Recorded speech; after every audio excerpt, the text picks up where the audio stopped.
Shalom, et le sujet d'aujourd'hui, les trois misbechot, les trois hôtels qui ont été construits par Avraham Avinu. On va essayer de comprendre un peu ce que représente chacun de ces hôtels, mais avant ça, et je voudrais juste attirer l'attention sur un point intéressant. Comme ça, à la fin de la parashat Noach, on voit le père d'Avraham Avinu, qui s'appelait alors Avraham, qui part de Chaldée, donc de l'Irak, et puis qui s'approche d'Eretz Israël. Veikach Avram venachor lahem nashim. Donc Avram et Nachor, son frère, se marient. Et après ça, on voit Veikach Terach et Avram beno. Donc Terach prend son fils Avram. Vet Lot ben Haran ben beno. Il prend aussi Lot, son petit-fils. Vet Sarai Kalato. Et puis la femme d'Avram Avinu, Eshet Avram.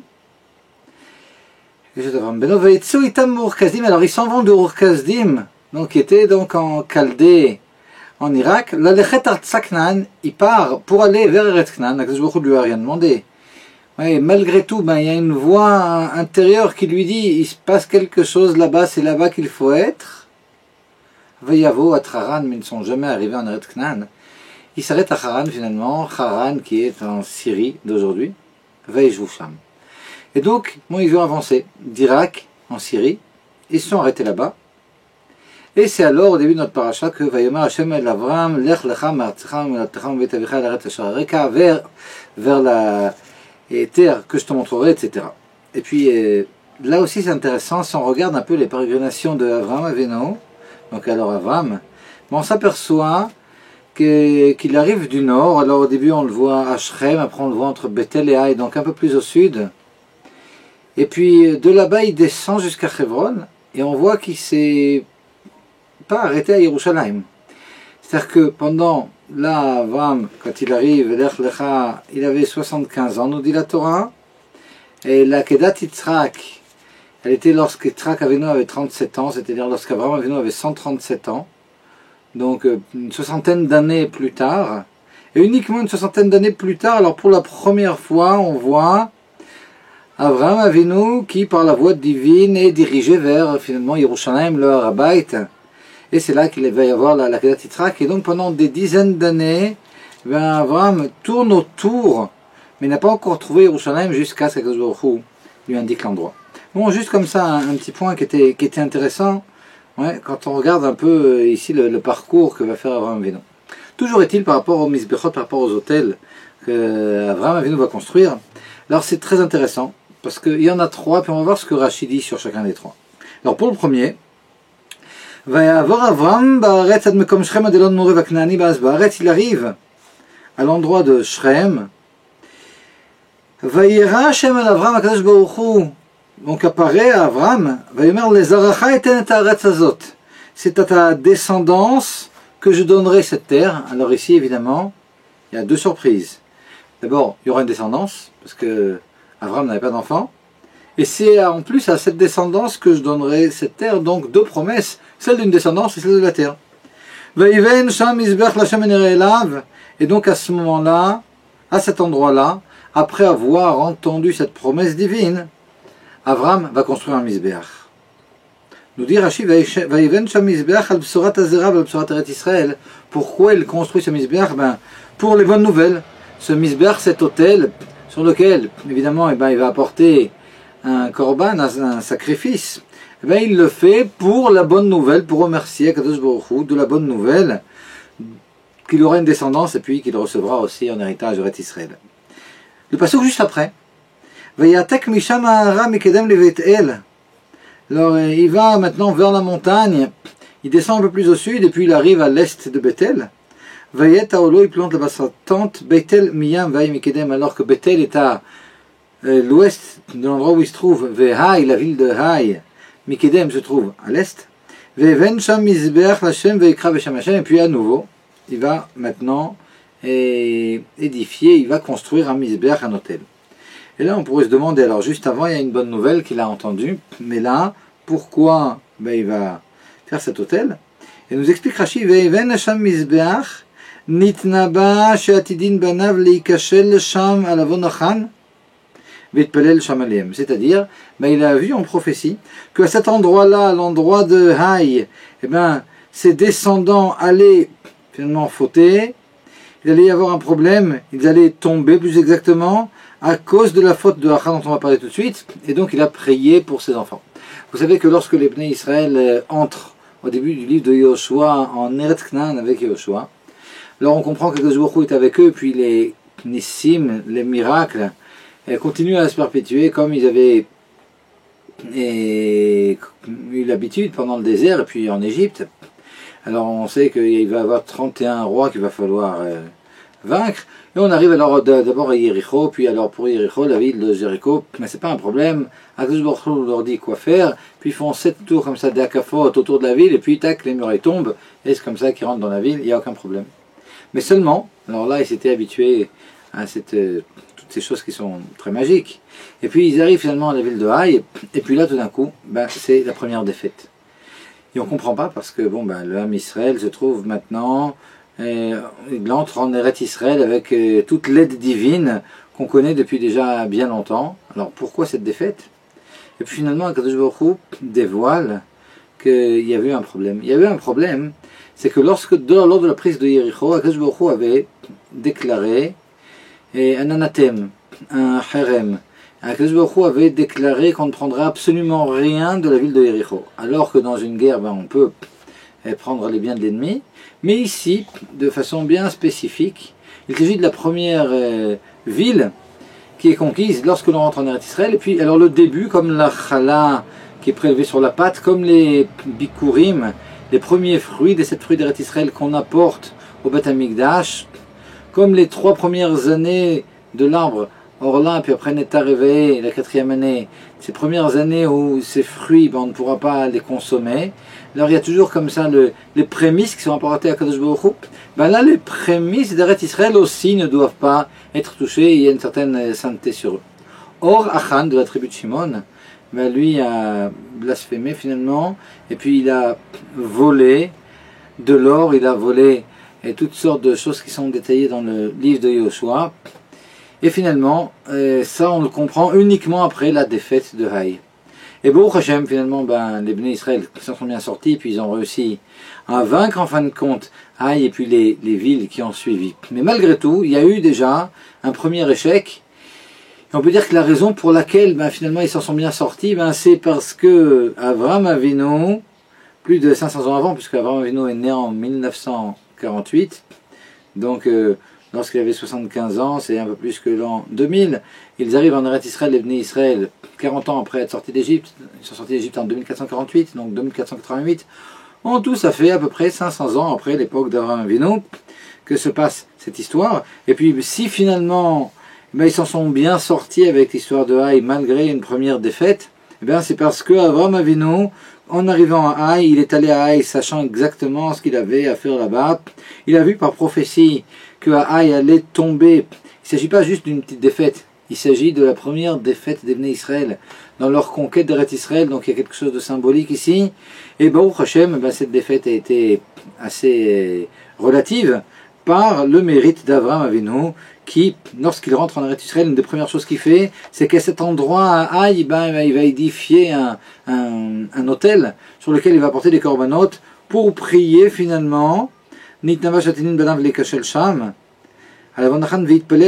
pour prier sur ses fils. Ça c'est le deuxième misbeach, le deuxième autel.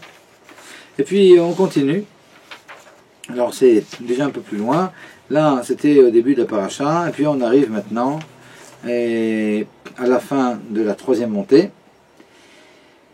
Alors Akadosh Baruch Hu promet à nouveau la terre à Avraham Avinu, et puis il lui dit aussi de marcher de long en large.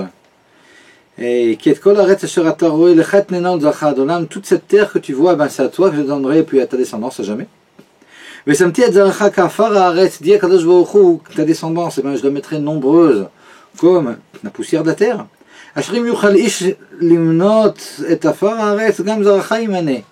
Et de la même façon qu'on ne peut pas compter la poussière de la terre, ta descendance non plus ne pourra être dénombrée. Marche sur la terre, en longueur, en largeur, parce que c'est à toi que je la donne. Et le prochain verset, Veiven Sham Mizbeach Hashem. Alors, après toutes ces promesses, Avram maintenant se déplace, il arrive à Hebron, et puis là-bas il fait un Mizbeach.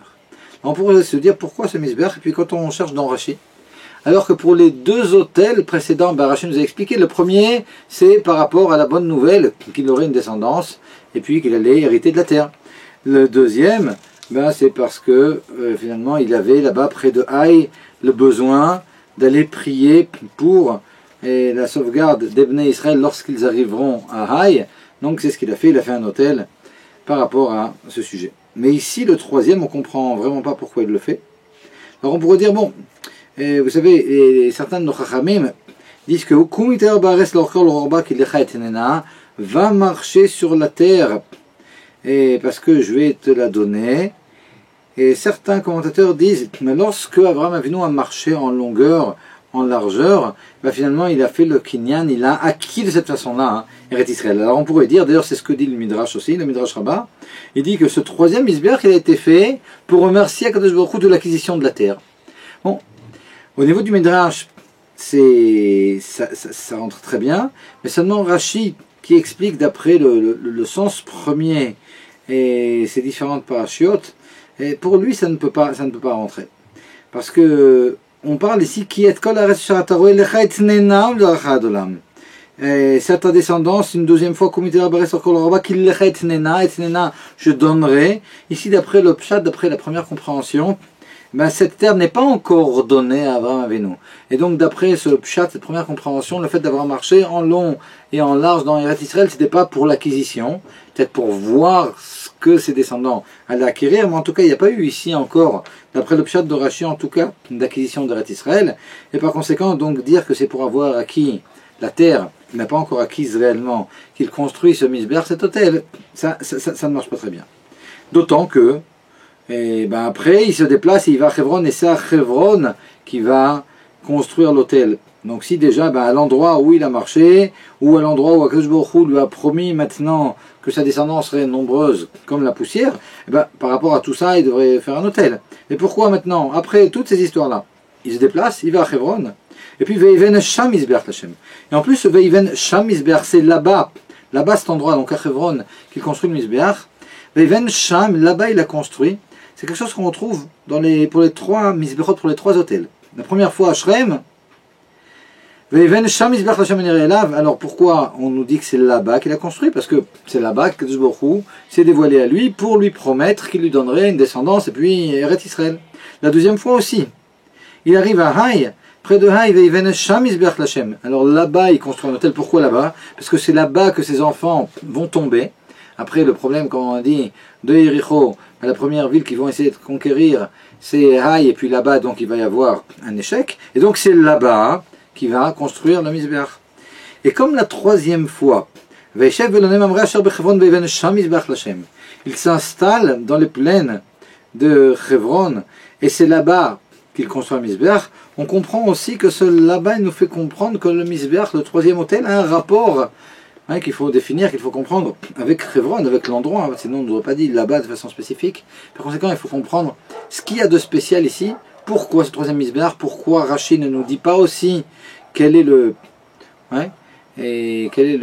sujet, quelle est la raison de ce Mizbeach, et puis quel rapport il y a entre ce Mizbeach et puis cet hôtel et puis Hebron. Pour comprendre, il faut juste, comme ça, citer une Gemara dans Mesrat Ketuvot et Daf Yud Amud Bet. Et là-bas, la Gemara nous dit la chose suivante. Là-bas, la Gemara nous dit, au nom de Rabbi Elazar, à quoi sert le Mizbeach? Pourquoi est-ce qu'il y a un hôtel? Pourquoi est-ce qu'il y a des korbanot? Quelle est la fonction, finalement, de ces sacrifices? Et la Gemara nous dit, Mizbeach meziach ou mezin mechabev mechaper. Donc le Mizbeach, il fait 4 choses. Meziach, alors je vous explique, comme la Gemara un peu plus bas explique, et puis comme Rashi explique encore plus en détail, Meziach, ça veut dire qu'il repousse les Gzerot Kashot, il repousse les mauvais décrets. Donc la première chose, la première propriété qu'a le Mizbeach, donc finalement qu'a l'autel, qu'ont les korbanot, qu'ont les sacrifices, c'est de repousser de sur l'homme Israël les mauvais décrets. Ok. Mazou Mezin, ça veut dire que l'autel, il va nourrir. Alors, en quoi il va nourrir? Nous explique Rashi, là-bas dans la Gemara, que par le mérite des corbanotes, de la même façon que nous on prend quelque chose qui aurait pu être de la nourriture pour nous, et puis on va l'offrir à Kadosh Baruch Hu, et en contrepartie, mida keneged mida, de façon équivalente, Kadosh Baruch Hu, va lui maintenant donner de la nourriture à la terre. Et si finalement la terre fait pousser tout ce qu'elle fait pousser, c'est par le mérite de ces corbanotes. Vous pourriez dire à 2 minutes, mais là maintenant aussi ça continue à pousser, pourtant on ne fait plus de sacrifice. C'est vrai, farim sefateno, nos lèvres, lorsque l'on prononce les tfilotes qui sont parallèles aux corbanotes, lorsque l'on prie, ça a aussi ce même effet. Et donc finalement, s'il y a du riz pour 2 milliards de Chinois, puis la nourriture pour 7 milliards d'hommes sur terre, c'est parce que le peuple d'Israël prie dans le temps, parce qu'il a porté des corbanotes, et ces corbanotes qui étaient de la nourriture qui est offerte en l'honneur d'Akadosh Baruch Hu, ont pour propriété de faire en sorte que aussi du shefa, une grande bracha, une bénédiction, descendent de haut en bas. Donc le misbeach, la première chose, il repousse les mauvais décrets. La deuxième chose, il nourrit. La troisième chose, ou mechavev, c'est quoi ou mechavev? Il entraîne le fait que les bnei Israël, nous explique Rashi, mechavev et Israël à la vihem, à la Kadosh Baruch Hu, il entraîne le fait que les bnei Israël, ils soient aimés par la Kadosh Baruch Hu. Et la quatrième chose, ou mechaper. Ou mechaper, finalement, il va racheter les fautes, il va corriger ses fautes. Et donc si on regarde de façon générale, il y a 4 sujets ici, donc on pourrait diviser en 3. C'est-à-dire, la première propriété, on peut dire, des corbanotes, c'est qu'ils sont mésinim, c'est qu'ils entraînent une bénédiction, la prospérité, de haut en bas, que Kadosh Baruch Hu va envoyer sur terre. La deuxième chose, c'est qu'ils repoussent les mauvaises choses. C'est-à-dire, alors Méziar et puis Mechaper. Méziar, il repousse les mauvais décrets, Mechaper, il répare les fautes. Donc tout ce qui a un rapport avec tout ce qu'il peut y avoir de mauvais finalement. Donc ces 2 sujets, on peut dire que c'est une deuxième propriété des corbanotes, des sacrifices, de repousser tout ce qu'il y a de mauvais. Donc en rapport avec la tchouva, il repousse les fautes, il repousse les mauvais décrets, etc. Et la troisième chose, c'est le mechavev. Ce qu'ils ont pour propriété aussi, c'est de faire en sorte que Kadosh Baruch Hu aime spécialement les Bnei Israël. Là, si on regarde, donc, Mézine, la prospérité, repousser les mauvaises choses, et puis faire en sorte que Kadosh Baruch Hu nous aime bien spécialement, ça c'est intéressant, parce que si l'on regarde les types de sacrifices qui existent, là aussi il y a 3 types, et en plus avec aussi, de la même façon que dans la deuxième catégorie, on a mis Méziar et Mechaper ensemble, repousser les mauvais décrets, et puis réparer les fautes ensemble, là aussi dans la deuxième catégorie, on va voir qu'il y a 2 types de corbanotes qui vont ensemble aussi. Alors qu'est-ce qu'on a comme corbanotes? Comme corbanotes, on a les corbanotes shlamim, on a chatat ve'asham, et on a ola. Les corbanotes shlamim, c'est des corbanotes que l'on apporte. Alors on apporte ça par exemple pendant les fêtes, Shalmei Chagiga, il y a un certain nombre de corbanotes qui sont appelés corbanotes shlamim. Shlamim, c'est Milshon Shalom, ça rapporte avec le Shalom, parce que ce que font ces corbanotes, c'est que finalement ils vont faire la paix entre Akadosh Baruch Hu, les Kohanim et la Misraël, dans la mesure où il y en a pour tous. Il y a une partie du korban qui est mangée sur l'autel, il y a une partie qui est donnée au Kohen, et il y a une partie qui est donnée à celui qui a apporté le korban. Ça, c'est les corbanotes shlamim. Les corbanotes chatat ve'asham, ils sont apportés par rapport à des fautes. Alors par exemple, chatat, alors une grande partie des chataot, ce sont des corbanotes que l'on apporte lorsque l'on a transgressé une interdiction sur laquelle normalement on est chayav karet, c'est-à-dire on a mangé des graisses interdites, il y a eu des rapports qui sont interdits, on a transgressé Yom Kippour. Alors toutes sortes de fautes sur lesquelles il y a un chiyuv de karet. Et si ces fautes-là ont été faites, évidemment, sans intention, alors on doit apporter un korban khatat. Donc il y a ici une faute. Hacham aussi, c'est par rapport à quelqu'un, par exemple, qui a juré qu'il n'avait pas de picadone, et il avait la charge de quelque chose qui appartenait à autrui, puis finalement il a juré, il a menti, puis il a juré que non, il n'avait absolument pas de charge, et puis finalement il veut faire tchouva, mais il devra apporter un korban hacham. Donc tous ces corbanotes, khatat ve hacham, 2 types de corbanotes qui ont un rapport avec des fautes. Le troisième type de korban, le korban ola, c'est un korban, et le korban de khatat ve hacham dont on vient de parler, et alors il y a une partie qui est consumée sur l'autel, il y a une partie qui est consommée par les Kohanim, mais les Béalim n'ont pas de part dans ce korban. Ils ont déjà fait un chet, alors bon, ici on ne leur donne pas cette possibilité, c'est uniquement les Kohanim et puis Akadosh Baruch Hu Kaviachol sur l'autel.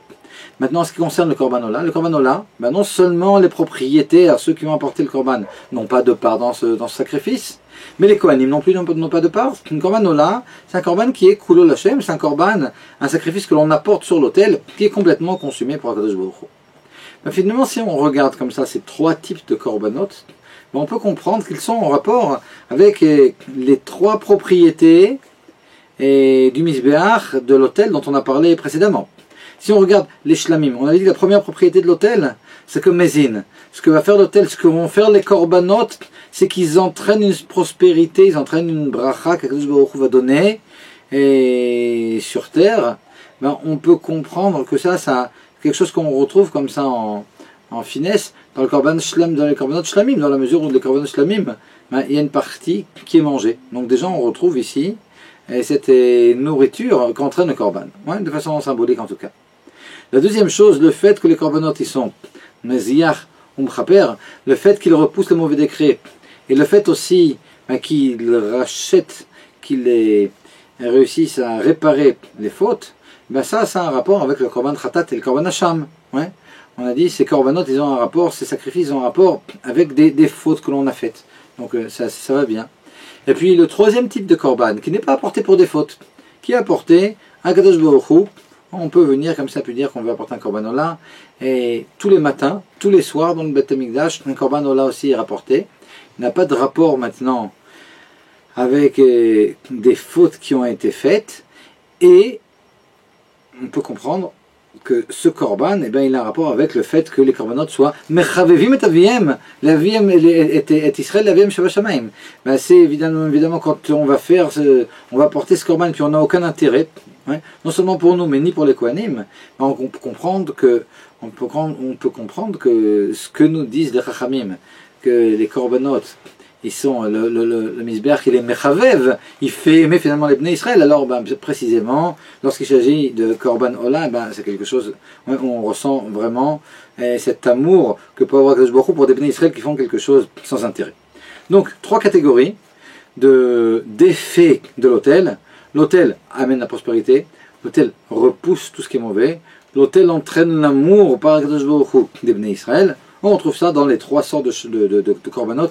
Korban shlamim, où il y a quelque chose que l'on consomme nous-mêmes.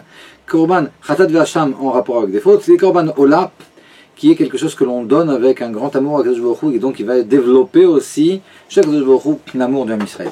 Ça, c'est de façon générale si on divise comme ça les différents korbanot. On va revenir après à Avraham Avinu, mais déjà comme ça qu'on analyse un peu d'abord ce que fait l'autel, et puis quel type de korbanot on a, et puis comment on peut voir dans ces korbanot, dans ces sacrifices, ces trois choses finalement, ces trois effets de l'autel, ces trois effets des sacrifices. Mais de façon un peu plus générale, si on regarde, on peut s'apercevoir que finalement dans tous les sacrifices, on peut retrouver un peu ce côté de mézine, méziach umchaper et mechavev, qu'il nourrit, et qu'il repousse ce qui est mauvais, et puis qu'il entraîne l'amour. Parce que si on regarde dans tous les sacrifices, finalement, il y a quand même un certain profit. Alors, pour le korban shlamim, pour les korbanot shlamim, le fait que les propriétaires aussi en mangent. Chatat ve'asham, les kohanim au moins en mangent. Korban ola, personne n'en mange parmi les hommes, mais en tout cas, ce qu'il y a, c'est que la peau de ces korbanot, elle est apportée, elle est donnée aux kohanim. Donc, de toute façon, quels que soient les korbanot, il y a toujours un certain profit que l'on va tirer. Ça, c'est un rapport avec le fait que les korbanot, ils soient mézinim. La deuxième chose, c'est le fait que dans tous les korbanot, on peut aussi retrouver ce côté de réparation de faute. Parce que les chachamim nous disent que le fait de jeter le sang, c'est pour tous les korbanot, que ce soit shlamim, chatat ve'asham, ou que ce soit ola, finalement, une fois qu'on aura fait la shrita, on va prendre du sang dans un ustensile, et puis on va courir vers les angles du misbeach, et puis là-bas, on va jeter du sang. Alors il y a plusieurs façons selon les korbanot, plusieurs endroits de jeter ce sang, mais de toute façon ce sang, ce qu'il représente, finalement c'est notre sang qui aurait dû être présenté à Kadosh Baruch Hu, puis à Kadosh Baruch Hu, il suffit de ce sang ici qui vient de nous faire prendre conscience finalement et de ce qui aurait pu se passer si nous on avait été à la place de ce korban. ben, de toute façon, on peut comprendre par conséquent que quel que soit le korban que l'on apporte, il y a toujours ce côté comme ça de réparation, il y a ce côté de sang qui est versé, pour nous faire comprendre que finalement on a, en allusion, en tout cas dans tous les korbanot, un côté de réparation de quelque chose. Et pour l'histoire de Mechavev, ben finalement dans tous les korbanot, on peut aussi trouver cet amour d'Akadosh Baruch Hu, parce qu'en tout cas au temps du premier Beth Amikdash, ben on sait que lorsque l'on apportait un korban, que ce soit Shlamim, Chatat, Hasham, Ola, ben on apportait, il y avait un petit peu de feu en bas, mais en réalité, on commençait à peine à brûler le korban en bas, et puis il y avait un feu qui descendait du ciel, qui avait une forme de lion lorsque l'on se comportait comme il fallait, qui venait dévorer le korban, le sacrifice, et puis ben, ce dévoilement divin finalement dans ce feu extraordinaire qui descend d'en haut, ben, ça montre bien l'amour bien spécial qu'Akadosh Baruch Hu pour les Bnei Israël. Donc ici on retrouve le Mézine, on retrouve le Méziach ou Mechaper, on trouve le Mechavev à l'intérieur même de chacun des korbanot. Ben, si on revient maintenant à Avraham Avinu, ben, Avraham Avinu finalement, on va voir que dans ces trois misbechot, dans ces trois autels qu'il va édifier, ben on retrouve aussi ces trois caractères. Ces trois caractères de Mézine, Méziach, Mechaper et puis Mechavev. Mais juste avant, je vais peut-être encore rajouter un petit point. Si on parle maintenant de notre Avodat Hashem, alors aujourd'hui, parce que comme on a dit, bon ben les korbanot on ne les rapporte plus, ben là aussi on peut trouver comme ça ces trois catégories. La première catégorie de Mézine, de quelque chose qui va finalement entraîner la prospérité, un peu comme donc les korbanot, les sacrifices amener la prospérité. Ben, finalement c'est la Torah et les mitzvot. La Torah, Chayeno, Vorech Yameno, la Torah elle est appelée Torah Treim, c'est une Torah de vie. C'est la Torah qui va finalement donner la vie. Et les mitzvot aussi, ben, les mitzvot on nous explique qu'il y a 248 mitzvot positives qui viennent donner de la vitalité à nos 248 membres. Donc de toute façon, il est clair que Torah et mitzvot, c'est ce qui va nous apporter finalement la bracha, le shefa, la vitalité. Donc c'est sûr que Torah et mitzvot, ça représente ce côté de l'Avodat Hashem, ce côté des korbanot, qui est Mézine, qui va apporter cette prospérité. Si on regarde la deuxième catégorie comme ça, Méziach ou Mechaper, ben aujourd'hui, cette Avodat Hashem qui finalement va entraîner le fait de repousser les mauvais décrets, va entraîner cette kapara, la réparation des fautes, et ben c'est ce qu'on appelle Avodat Teshuvah. La Torah et les mitzvot, ça apporte la prospérité, et le travail de la Teshuvah, ben ça repousse tout ce qui peut avoir de mauvais qu'on avait sur la tête jusqu'à ce que finalement ben on regrette et puis on fasse Teshuvah.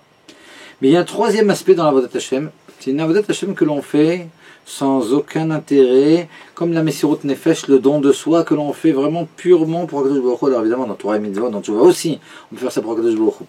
Mais en tout cas, il y a quand même quelque chose, de toute façon, un profit que l'on tire. De Torah et Mitzvot, on tire notre vie finalement. De la Teshuvah, ben là aussi, ouais. Et si on n'avait pas fait Teshuvah, il y aurait eu énormément de problèmes. Donc on a un grand intérêt, même si on le fait évidemment pour Akadosh Baruch Hu.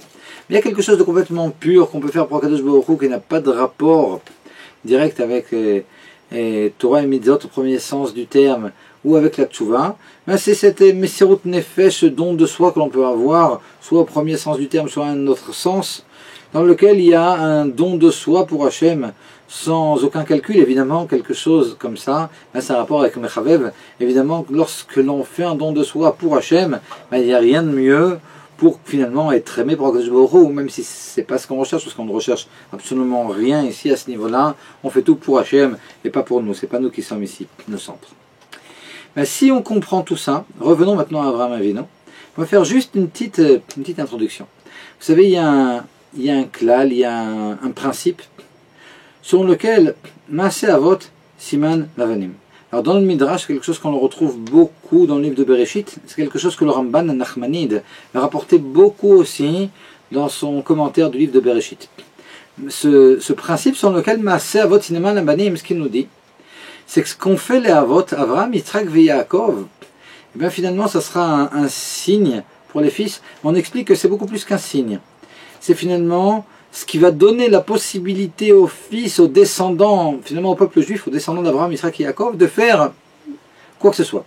C'est-à-dire qu'il n'y aurait eu aucune possibilité de descendre en Égypte et de ressortir d'Égypte avec des netzutzot, des étincelles de Gdusha, et avec tous les biens finalement des Égyptiens, s'il n'y avait pas eu la descente de Abraham avec Sarah en Égypte, et puis finalement il est sorti avec des cadeaux. Alors évidemment, quand on lit, puis Abraham Avinu dit à sa femme, dis s'il te plaît que tu es ma sœur et qu'il ne sache pas que tu es ma femme, pour qu'en fin de compte il me fasse du bien.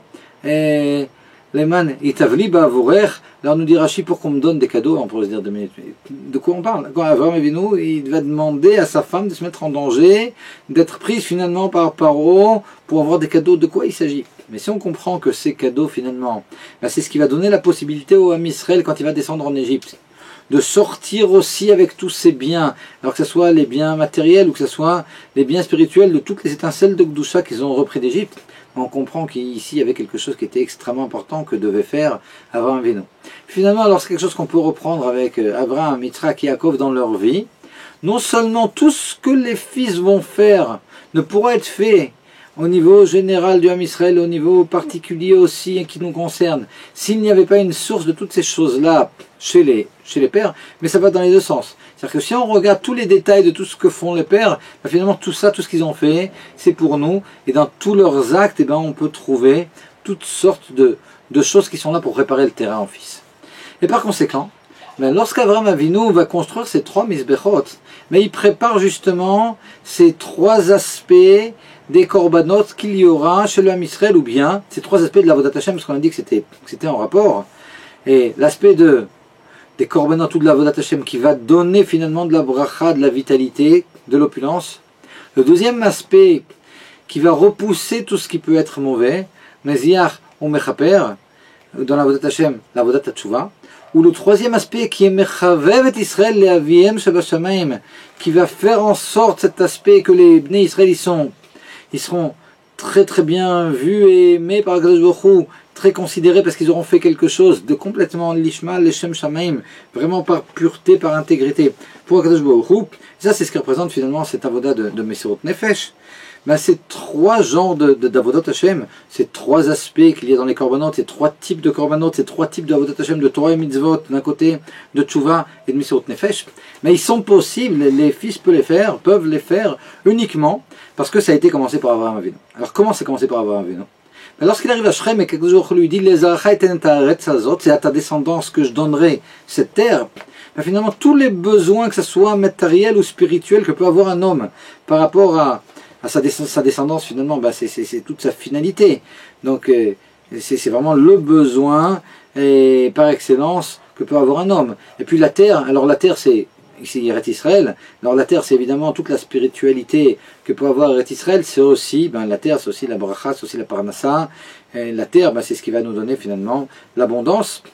Et donc lorsqu'Akadosh Baruch Hu dit à Abraham Avinu les aracha eten et haaretz hazot, voit ici Abraham Avinu ce rapport avec les korbanot, avec le côté de la Avodat Hashem qui va apporter cette bracha, et donc il va faire un misbeach, il va ici édifier un autel pour donner la possibilité aux Bnei Israël plus tard, aussi de pouvoir édifier des autels à Kadosh Baruch Hu, puis après dans le Beth Amikdash, finalement le misbeach à Yerushalayim, qui apportera toute la prospérité sur la terre. Et ça, comme on avait dit, c'est en rapport avec la possibilité aujourd'hui pour les Bnei Israël de faire Torah ou Mitzvot qui vont nous apporter la vitalité dont nous avons besoin, et au niveau particulier, et puis au niveau du peuple, et au niveau bichlal de l'humanité. Lorsqu'il va arriver maintenant à Haï et qu'il va apporter le deuxième korban, Haï, on a dit, c'était l'endroit où il allait y avoir le premier échec des Bnei Israël lorsqu'il rentre en Eretz Israël. Ce deuxième korban, ce deuxième Misber, ce deuxième autel que va édifier Abraham Avinu, il le fait pour repousser quelque chose qui est mauvais, pour repousser la faute de Achan, pour préparer le terrain déjà sur ce deuxième aspect des korbanot, des sacrifices chez les Bnei Israël, qui sont là pour être Maziach ou Mechaper, qui sont là ces korbanot en plus du côté Mézine, du côté où ils vont nourrir, ils seront là aussi pour repousser les mauvaises choses, les mauvais décrets, et puis les Averot, ce qu'on avait appelé la Avodat Tshuva. Cette Avodat Tshuva, elle est possible parce qu'Abraham Avinu, dans ce deuxième korban, finalement, c'est ce qui va édifier, il va donner la possibilité finalement de Tshuva au Ham Israël. Et quand on arrive au troisième korban, quand on arrive au troisième misbeach que va faire Abraham Avinu, Ben là, rien. Rachid nous explique absolument pas. Alors on sait juste que c'est à Hebron que ça se passe, mais Rachid nous explique absolument pas pourquoi Abraham Avinu le fait. Et là on comprend pas. Et l'idée elle est suivante.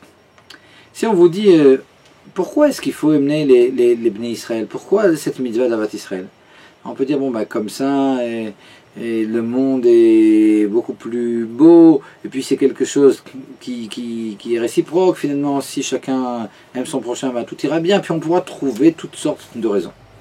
Et en réalité, bah, ces raisons, c'est triste qu'on ait à chercher des raisons pour l'Avat Israël.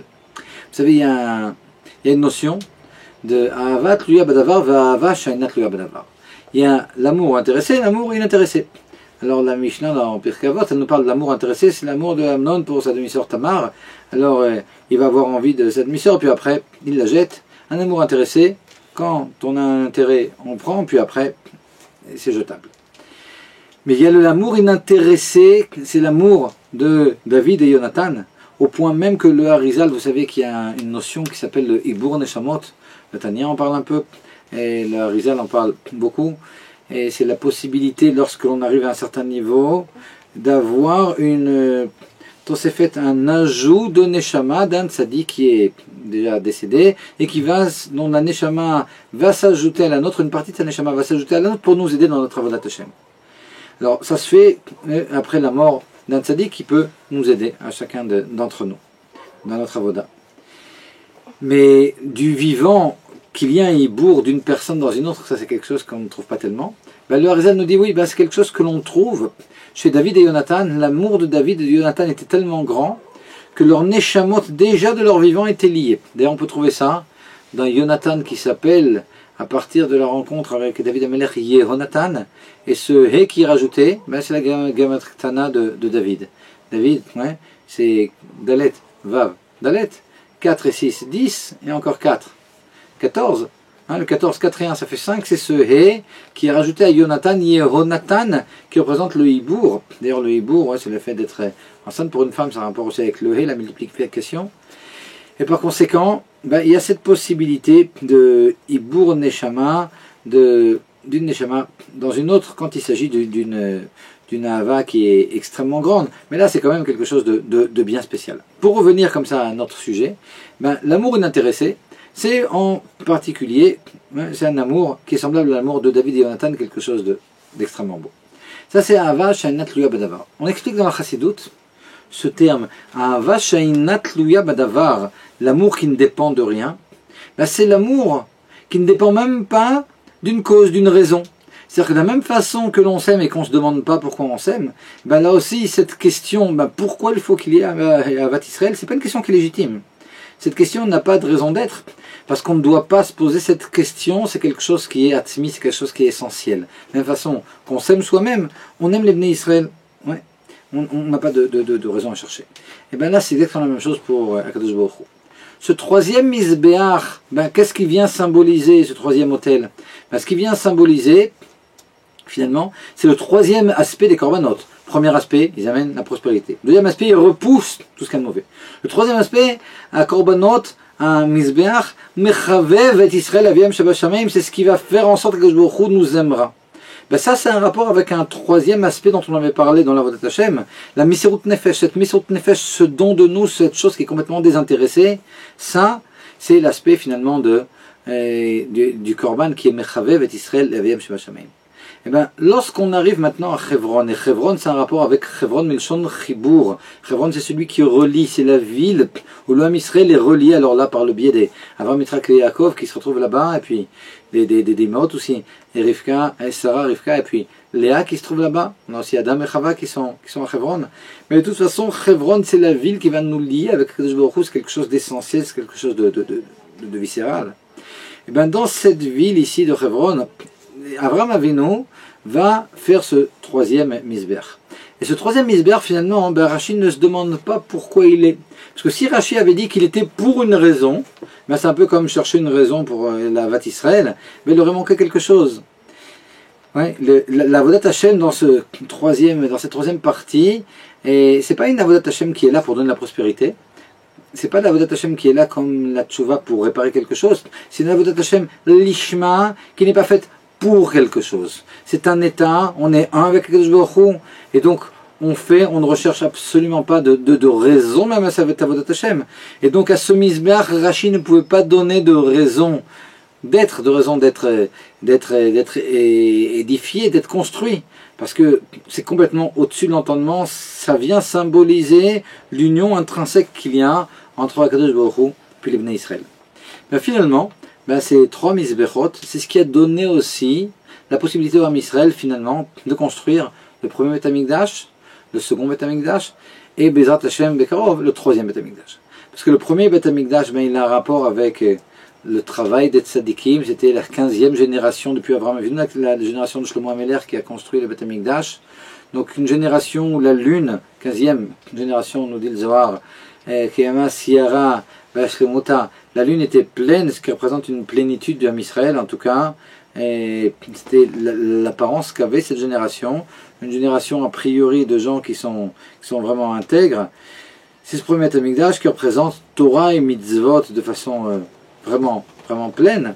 Le second Beth Amikdash qui a été fait par des Baalei Tshuva qui souvent étaient mariés avec des femmes non juives, et nous dit le livre d'Ezra, qui sont revenus d'eux-mêmes pour construire le second Beth Amikdash, en rapport avec cette avoda de Tshuva. Finalement un réveil de bas en haut, il n'y a pas eu ici, et comme pour le premier Beth Amikdash, un avis, un prophète qui vient et puis qui nous donne finalement cet ordre de construire le Beth Amikdash, mais il y a eu un réveil de bas en haut, l'avoda des Baalei Tshuva. Le troisième hôtel que va édifier Avraham Avinu, il a un rapport avec le troisième Beth Amikdash. Il le fait à Hebron. Hebron, c'est la ville dans laquelle David HaMelech est couronné. Donc il a un rapport avec David HaMelech, le descendant de David HaMelech, le Melech HaMashiach, celui qui va construire finalement Bezrat Hashem, Bekarov Meod, le troisième Beth Amikdash. Ça sera la plénitude de toute cette histoire. Et puis Avraham Avinu, déjà à son époque, nous a donné la force de construire le premier Beth Amikdash, le second, et Bezrat Hashem, le troisième, Bekarov Meod, Bezrat Hashem.